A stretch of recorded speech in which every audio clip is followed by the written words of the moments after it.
విదేశాల్లో చదువుకోవాలనే వేలాది మంది తెలంగాణ విద్యార్థుల కలలు ఇప్పుడు ప్రశ్నార్థకంగా మారాయి. గత ప్రభుత్వ హయాంలో వేలాది మందికి అండగా నిలిచిన ఓవర్సీస్ విద్యానిధి నిధులు ఇప్పుడు ఎందుకు ఆగిపోయాయి? బీఆర్ఎస్ ప్రభుత్వ హయాంలో సుమారు 7,000 మంది దళిత, గిరిజన, బీసీ విద్యార్థులకు ఒక్కొక్కరికి 20 లక్షల చొప్పున ఆర్థిక సహాయం అందింది. కానీ ప్రస్తుత కాంగ్రెస్ ప్రభుత్వం అక్టోబర్ 2025లో 303 కోట్లు విడుదల చేస్తామని ప్రకటించినా ఇప్పటికీ ఆ నిధులు విద్యార్థులకు చేరలేదు. సుమారు 2,500 మంది విద్యార్థులు ఇప్పుడు నిధుల కోసం కళ్లలో ఒత్తులు వేసుకుని ఎదురు చూస్తున్నారు. మొదటి సెమిస్టర్ ఫీజులు కట్టి రెండో సెమిస్టర్ ఫీజు కట్టలేక విదేశాల్లో మన బిడ్డలు ఎన్నో ఇబ్బందులు పడుతున్నారు. వారి చదువు మధ్యలోనే ఆగిపోయే ప్రమాదం ఉంది. వెంటనే గ్రీన్ ఛానల్ ద్వారా ఈ నిధులు విడుదల చేసి ఆదుకోవాలని మాజీ మంత్రి ప్రభుత్వానికి కోరారు. గౌరవ ముఖ్యమంత్రి గారు కూడా సభలోనే ఉన్నారు అధ్యక్ష.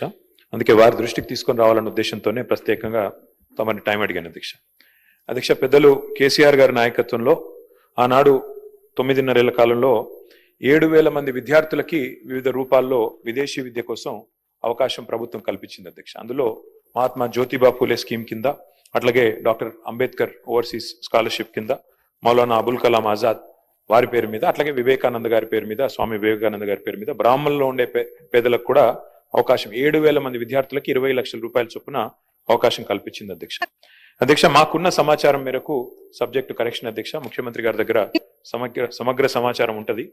దాదాపు 2025 అక్టోబర్లో విదేశీ విద్యకు సంబంధించి 303 కోట్లు రిలీజ్ చేస్తున్నామని చెప్పారు.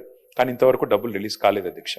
2,500 మంది విద్యార్థులు ఎదురు చూస్తా ఉన్నారు. విదేశాల్లో ఉన్న వాళ్ళు ఫస్ట్ సెమిస్టర్ ఫీజు కట్టి సెకండ్ సెమిస్టర్ ఫీజు కట్టలేక మాకు మెసేజ్లు పంపుతా ఉన్నారు. లండన్లో, జర్మనీలో, ఇతర ప్రాంతాల్లో ఉన్న పిల్లలు, సార్ మీ టైంలో పోయినాము, ఇప్పటివరకు డబ్బులు రావట్లేదు, దయచేసి అసెంబ్లీలో మాట్లాడండి, చెప్పండి అని చెప్పి. అధ్యక్ష, ఒక రిక్వెస్ట్ గౌరవ ప్రభుత్వంతో, గౌరవ ముఖ్యమంత్రి గారితో, ఇది టాప్ ప్రయారిటీ కింద తీసుకొని గ్రీన్ ఛానల్లో పెట్టినట్టయితే లాభం జరుగుతుంది అధ్యక్ష. ఎందుకంటే మేము అడిగేది ఏది గొంతెమ్మ కోరిక కాదు, ప్రభుత్వ స్కీమ్.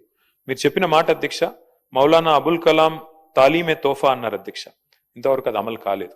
అట్లాగే 10th పాస్ అయితే 10,000, 12వ తరగతి పాస్ అయితే 15,000, డిగ్రీ పాస్ అయితే 25,000 అన్నారు. మేము వాటి గురించి కూడా మేము గుర్తు చేస్తా ఉన్నాం ప్రభుత్వానికి, అవి కూడా మీరు దయచేసి కన్సిడర్ చేయండి.